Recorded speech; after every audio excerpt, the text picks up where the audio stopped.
യിരെമ്യാ പ്രവാചകന്റെ പുസ്തകം അധ്യായം 6. ബെന്യാമീൻ മക്കളെ, യെരൂശലേമിന്റെ നടുവിൽ നിന്ന് ഓടിപ്പോകുവിൻ.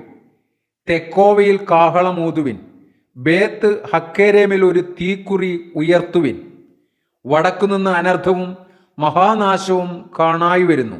സുന്ദരിയും സുഖഭോഗിനിയുമായ സിയോൻ പുത്രിയെ ഞാൻ മുടിച്ചു കളയും. അവളുടെ അടുക്കൽ ഇടയന്മാർ ആട്ടിൻകൂട്ടങ്ങളോടുകൂടെ വരും. അവർ അവൾക്കെതിരെ ചുറ്റിലും കൂടാരമടിക്കും. അവർ ഓരോരുത്തൻ താന്താന്റെ ഭാഗത്ത് മേയിക്കും.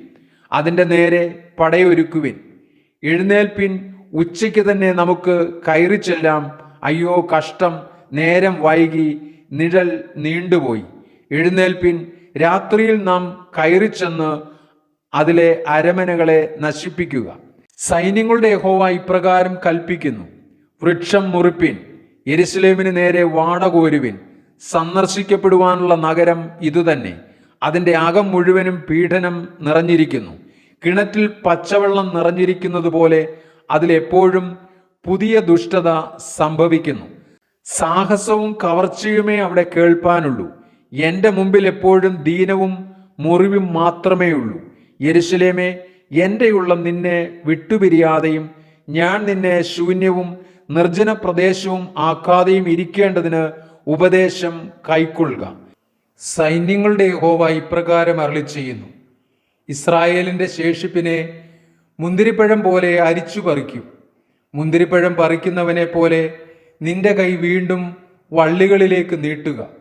അവർ കേൾപ്പാൻ തക്കവണ്ണം ഞാൻ ആരോട് സംസാരിച്ച് സാക്ഷീകരിക്കേണ്ടു? അവരുടെ ചെവിക്ക് പരിച്ഛേദന ഇല്ലായകയാൽ ശ്രദ്ധിപ്പാൻ അവർക്ക് കഴിയുകയില്ല. യഹോവയുടെ വചനം അവർക്ക് നിന്ദയായിരിക്കുന്നു. അവർക്ക് അതിൽ ഇഷ്ടമില്ല. ആകയാൽ ഞാൻ യഹോവയുടെ ക്രോധം കൊണ്ട് നിറഞ്ഞിരിക്കുന്നു. അത് അടക്കി വെച്ച് ഞാൻ തളർന്നുപോയി. ഞാനത് വീഥികളിലെ കുട്ടികളിന്മേലും യൗവനക്കാരുടെ സംഘത്തിന്മേലും ഒരുപോലെ ഒഴിച്ചു കളയും. ഭർത്താവും ഭാര്യയും വൃദ്ധനും വയോധികനും കൂടെ പിടിപെടും. അവരുടെ വീടുകളും നിലങ്ങളും ഭാര്യമാരും എല്ലാം അന്യന്മാർക്ക് ആയിപ്പോകും. ഞാൻ എൻ്റെ കൈ ദേശത്തിലെ നിവാസികളുടെ നേരെ നീട്ടും എന്ന് യഹോവയുടെ അരുളപ്പാട്.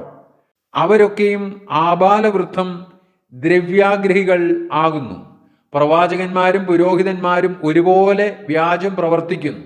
സമാധാനമില്ലാതിരിക്കെ സമാധാനം സമാധാനം എന്ന് അവർ പറഞ്ഞ് എൻ്റെ ജനത്തിൻ്റെ മുറിവിന് ലഘുവായി ചികിത്സിക്കുന്നു. മ്ലേച്ഛത പ്രവർത്തിച്ചതുകൊണ്ട് അവർ ലജ്ജിക്കേണ്ടി വരും. അവർ ലജ്ജിക്കുകയോ നാണമറിയുകയോ ചെയ്തിട്ടില്ല.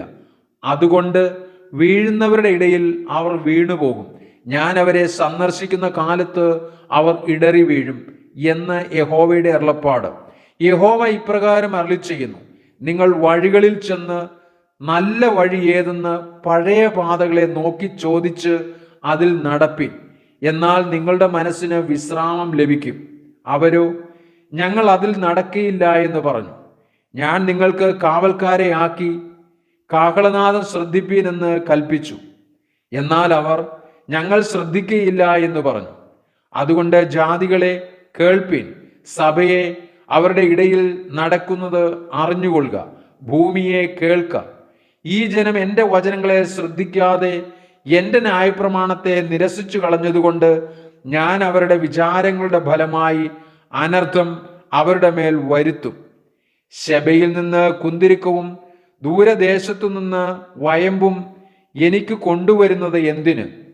നിങ്ങളുടെ ഹോമയാഗങ്ങളിൽ എനിക്ക് പ്രസാദമില്ല, നിങ്ങളുടെ ഹനനയാഗങ്ങളിൽ എനിക്ക് ഇഷ്ടവുമില്ല. ആകയാൽ യഹോവ ഇപ്രകാരം അരുളിച്ചെയ്യുന്നു: ഞാൻ ഈ ജനത്തിന്റെ മുമ്പിൽ ഇടർച്ചകളെ വയ്ക്കും. പിതാക്കന്മാരും പുത്രന്മാരും ഒരുപോലെ അതിന്മേൽ തട്ടി വീഴും. അയൽക്കാരനും കൂട്ടുകാരനും നശിച്ചു പോകും. യഹോവ ഇപ്രകാരം അരുളിച്ചെയ്യുന്നു: ഇതാ, വടക്കുദേശത്തു നിന്ന് ഒരു ജാതി വരുന്നു. ഭൂമിയുടെ അറ്റങ്ങളിൽ നിന്ന് ഒരു മഹാജാതി ഉണർന്നു വരും. അവർ വില്ലും കുന്തവും എടുത്തിരിക്കുന്നു. അവർ ക്രൂരന്മാർ, കരുണയില്ലാത്തവർ തന്നെ. അവരുടെ ആരവം കടൽ പോലെ ഇരയ്ക്കുന്നു. സിയോൻ പുത്രി, അവർ നിന്റെ നേരെ യുദ്ധസന്നദ്ധരായി ഓരോരുത്തരും കുതിരപ്പുറത്തു കയറി അണിനിരന്ന് നിൽക്കുന്നു. അതിൻ്റെ വർത്തമാനം കേട്ടിട്ട് ഞങ്ങളുടെ ധൈര്യം ക്ഷയിച്ചു. നോവു കിട്ടിയ സ്ത്രീയെപ്പോലെ മഹാവ്യസനവും അതിവേദനയും ഞങ്ങളെ പിടിച്ചിരിക്കുന്നു. നിങ്ങൾ വയലിലേക്ക് ചെല്ലരുത്, വഴിയിൽ നടക്കുകയുമരുത്. അവിടെ ശത്രുവിൻ്റെ വാളും ചുറ്റും ഭയവും ഉണ്ട്. എൻ്റെ ജനത്തിൻ്റെ പുത്രി, രട്ടുടുത്ത് വെണ്ണീറിൽ ഉരുളുക. ഏകജാതനെക്കുറിച്ച് എന്ന പോലെയുള്ള ദുഃഖവും കഠിനമായുള്ള വിലാപവും കഴിച്ചുകൊള്ളുക. സംഹാരകൻ പെട്ടെന്ന് നമ്മുടെ നേരെ വരും. നീ എൻ്റെ ജനത്തിൻ്റെ നടപ്പ് പരീക്ഷിച്ചറിയേണ്ടതിന് ഞാൻ നിന്നെ അവരുടെ ഇടയിൽ ഒരു പരീക്ഷകനും മാറ്റുനോക്കുന്നവനുമാക്കി വെച്ചിരിക്കുന്നു. അവരെല്ലാവരും മഹാമത്സരികൾ, നുണ പറഞ്ഞു നടക്കുന്നവർ, ചെമ്പും ഇരുമ്പും അത്രേ. അവരെല്ലാവരും വഷളത്വം പ്രവർത്തിക്കുന്നു, തുരുത്തി ഊതുന്നു. തീയിൽ നിന്ന് വരുന്നത് ഈയമത്രേ. ഊതിക്കഴിക്കുന്ന പണി വെറുതെ. ദുഷ്ടന്മാർ നീങ്ങിപ്പോകുന്നില്ലല്ലോ.